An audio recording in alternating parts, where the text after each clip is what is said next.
We're here today with Mr. Porter with FOP Q&A for the mayoral 2021 Homestead candidates.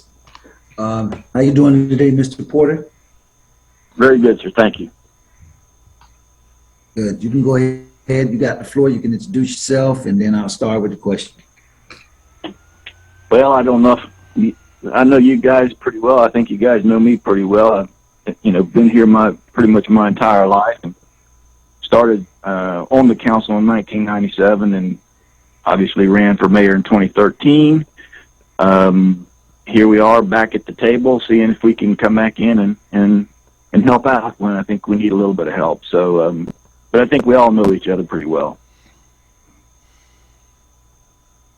Okay, good.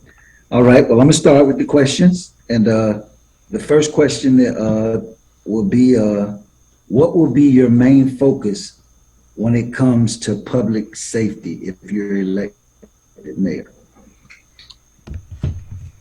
Well, it's always been the same, but making sure that we provide the PD with the appropriate resource that they need so that they can obviously do the job, but also do it safely for themselves as well as the public. But that's always been the key.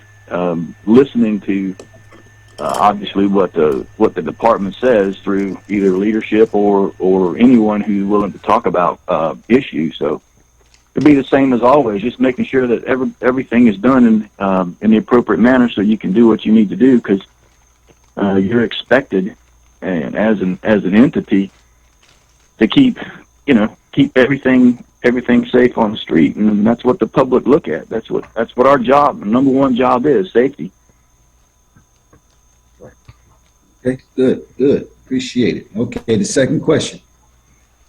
How will you support the police department as we face the most challenging law enforcement environment in our lifetime? With all of the Antifa, all of the different things that's going on with defund the police and all of those things. Well, the issue's going to be, I kind of have to say, look at how I've supported, in the past when we've had maybe a police-involved shooting, and we had a lot of attacks on the PD, and a lot of other politicians probably would have thrown the PD under the bus and the officers under the bus. But my job as mayor was not to do that. We worked through it, and I would do the same.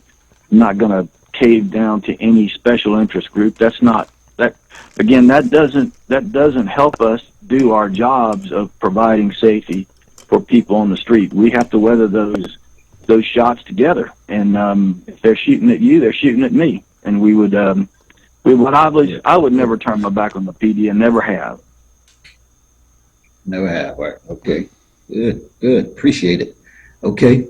Third question is, are you looking or thinking of outsourcing the police department in any way?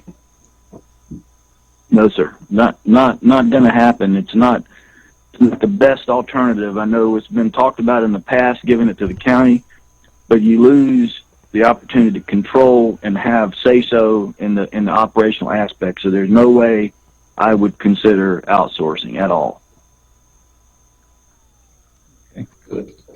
All right. The fourth question is, we as police officers, we work 40 plus hours a week, plus our off-duty work.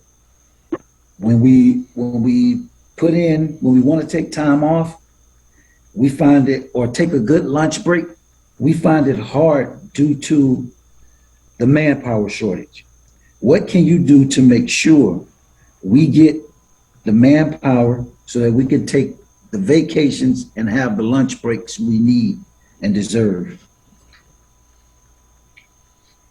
Well, operationally, you've got other aspects of the city that we need to look at and make sure that they're run efficiently. And look, at the end of the day, if we have to go to our taxpayers and say, look, we need more officers, but I think we need to do that in a way where I'm a taxpayer, and when the government comes to me and says, I want money from you but I want to do this with it. So I don't have a problem. But if the government comes to me and says, I want money from you, I'm going to put it into the big black hole, and you never know what you get for it, I'm not so happy with that. So my intention would be, if we wanted to do something, we go to the taxpayer and say, look, for X number of dollars on your tax bill, we'll hire X number of police officers and put them on the force, and those will go directly. 100% of your money will go directly to the police officers, and increasing the number on our force. And I think we've done that in the past with the police station, and obviously people voted in favor of taxing themselves for that police station. And I think they would do the same thing if we asked them in the appropriate manner to do the same thing for public safety officers.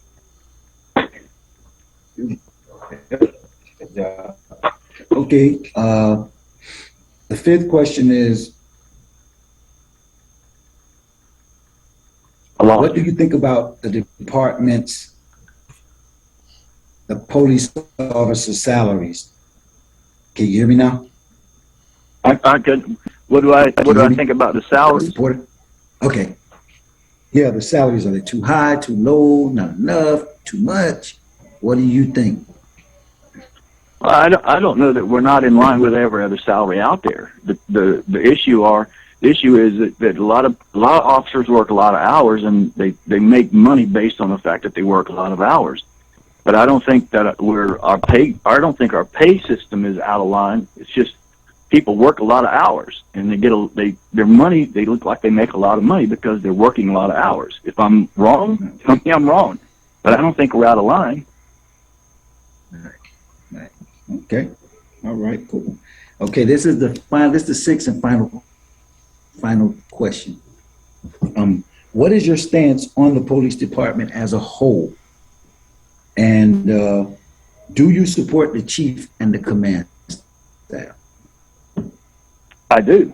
I've supported the command staff, and this is a concern that I have about the current administration, is a willingness to, I think, or a desire to get rid of the chief, which would ultimately get rid of the command staff. And the question is, what happens if an outside chief comes in with no alliance or allegiance to anyone in the department, brings in their own team from outside, and it leaves our men and women left out of the ability to move up the food chain in the PD. So at this particular point, I certainly do believe in the chief, and at some point in time, as all of us will retire out. But I think we need to structure that exit plan, if there is an exit plan, and it would be done by the chief. Right. That how we structure so that our guys and girls get the opportunity to come in and assume those positions. Beautiful. Okay, Mr. Porter. Well said, well spoken. I appreciate it. And thank you for your time. I'm going to make sure the guys and girls here. Okay, I'm going to make sure the guys and girls get a copy of this. They're going to hear it. They're going to know how you feel and where you stand. And I appreciate it. All right, sir. Thank you.